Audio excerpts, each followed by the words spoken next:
Going back to some news from the U.S., it's still unclear why a gunman opened fire at former President Donald Trump's rally Saturday. But more information is now out about the shooting. One victim and the shooter are dead as a result of it, while 2 people are listed as stable after sustaining serious injuries. And Trump has a wounded ear. Here's the report.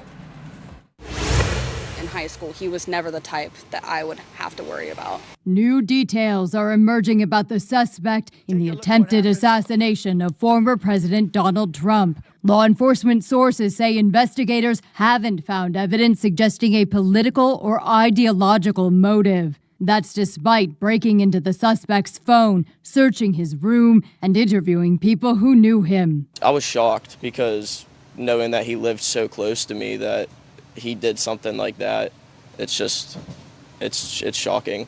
Meanwhile, we're going to continue to be transparent and communicate with people. The Secret Service director says local police were in the building when the suspect fired from its roof. A source with knowledge of the matter says they were snipers. The Fraternal Order of Police president calls officers at the event heroes. He blames, quote, the management or command level for Trump getting shot in the ear. The buck stops with me. I am the director of the Secret Service. It was unacceptable, and it's something that shouldn't happen again. Former White House physician Ronnie Jackson says he examined Trump and thinks he can heal without surgery. Eric Trump describes learning his father was otherwise okay. He cracked a little joke, and I knew, the Donald Trump I know, the father I know is back. I'm Amy Kiley reporting. Let's now take a quick look at today's other headlines. In the Philippine Star, MediaQuest and the kapisanan ng mga broadcaster ng Pilipinas have partnered with telco giants PLDT and Smart Communications. This is for the Think Ka Muna media literacy campaign ahead of the midterm elections. Media organizations will share information against fake news, which will be disseminated through the help of PLDT and Smart. And in business world, the ASEAN +3 Macroeconomic Research Office trims its Philippine economic growth forecast for this year and in 2025. AMRO sees Philippine GDP expanding by 6.1% this year, which is slightly lower than the previous 6.3%. This, however, is still faster than the GDP growth in 2023 and within the government's 6 to 7% target for this year.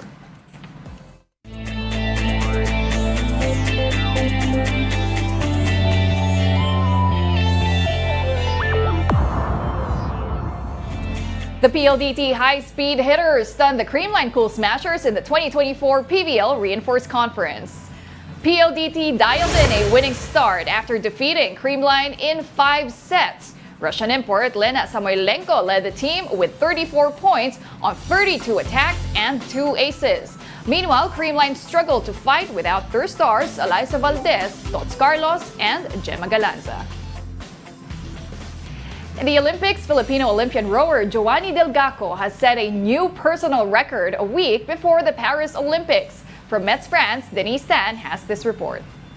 Joanie Delgaco has outdone herself by setting a new personal record during her latest time trial.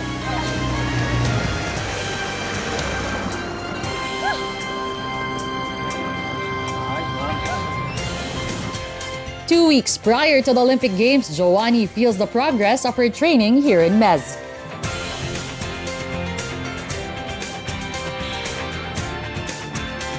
Nakita ko naman na hindi siya gaanong hirap compare last week. Kayo po ba from afar, from the boat you're in, nakikita niyo rin po yun sa strokes niya? Yes, nakita ko kasi every time talagang kinukuhanan ko yung stroke rate niya. So from the start, nag-start siya ng 43, 42, down to 39, 38 hanggang 37.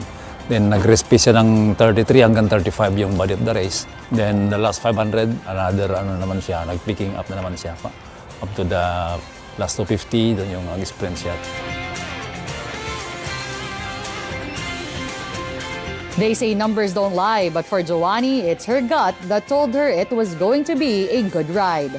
Nung unang 2K ko, feel ko parang ang ng katawan ko, parang ang sigla. Sigla? Ako pa. 7:39 to 7:23. 7:23? Yeah. Wow! Kaya pala ganda ng ngiti mo. Pero malakas din yung tailwind. Mahangin lang. Coach Ed Medina second this by sharing his point of view. Nakikita ko naman yung feeling ni Joanie talagang high moral naman siya na yung performance niya ngayon ay maganda. So, nakaraan na nakuha niya sa Dakar is 8:20. Ngayon naman is 7:23. PR niya dito ngayon.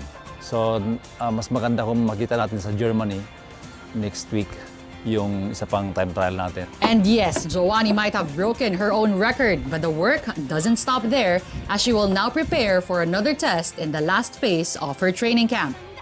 From Meds France, Denise Tan.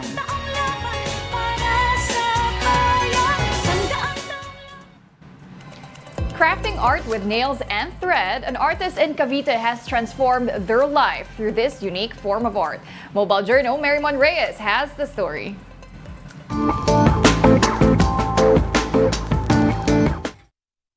May mga nakilala na tayong cartoonist, clay sculptor at scribbling artist.